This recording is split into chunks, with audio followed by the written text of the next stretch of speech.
Ya Bang, mungkin bisa dijelasin langsung Bang, hari ini agendanya dan Ya, jadi hari ini sidang keempat Faris RM sebagai terdakwa dalam kasus penyalahgunaan narkotika.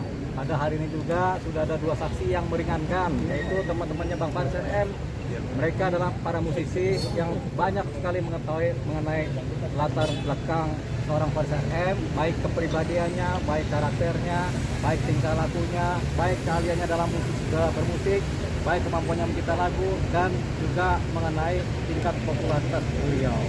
Yang mereka belum paham adalah mengenai keterlibatan beliau dalam penggunaan narkotika selaku pengguna ya. Tapi mereka, para saksi, pernah menjenguk seorang Faris RM di tempat rehabilitasi di Lido. Jadi di sana saling ngobrol lah, memang Bang Faris ini memang kecanduan atau ketergantungan. Kalau kecanduan itu biasanya ganja, candu kan. Kalau ketergantungan itu biasanya sabu-sabu, tergantung gitu kan. Apalagi tergantung yang lain kita nggak tahu ya. Tapi yang jelas tadi begitu memang meringankan saksi-saksi tersebut ya. Yang kedua, ini kan sudah mulai ada di persidangan fakta-fakta bahwasanya memang Bang Faris RM ini hanyalah sebagai pengguna. Karena untuk bicara sebagai pengedar nggak ketemu, bukti-bukti saksi-saksi memang nggak ada begitu. Jadi memang dia adalah pengguna, terbukti dengan adanya tindakan membeli barang ini, narkotika ini kepada pihak lain kan gitu. Jadi dia hanyalah sebagai pengguna. Ini satu persoalan.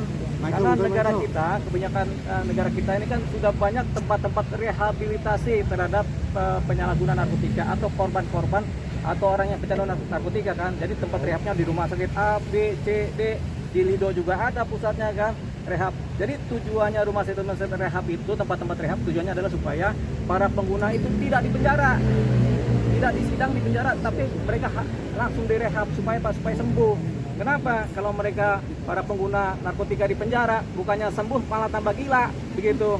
Jadi memang harapannya dibikinlah tempat-tempat rehab ini supaya ada tempat pemulihan dari ketergantungan narkotika, pemulihan dari ketergantungan kecanduan. Jadi itulah fungsinya. Makanya kebijakan negara, siapapun yang menggunakan narkotika sebagai pengguna itu sekarang dianggap sebagai korban, dan ketika pun tertangkap sebagai pengguna seharusnya langsung direhab, bukan disidang.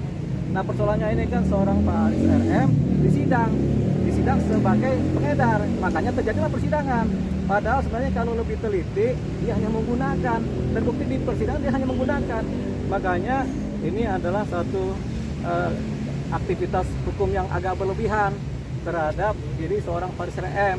Kenapa? Karena dia bukan pengedar, tapi disidang sebagai pengedar. Padahal setelah terbukti di fakta-fakta persidangan, dia hanyalah sebagai pengguna.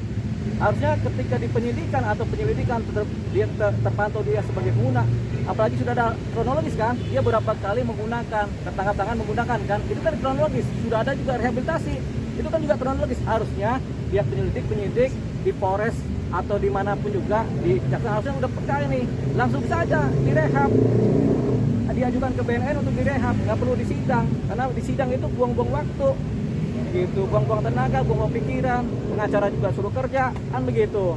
Jadi ini yang kita harapannya terhadap pengguna narkotika, hanya kasus inilah yang terakhir yang disidang. Hai, terima kasih sudah menonton. Jangan lupa subscribe, like, comment, and share.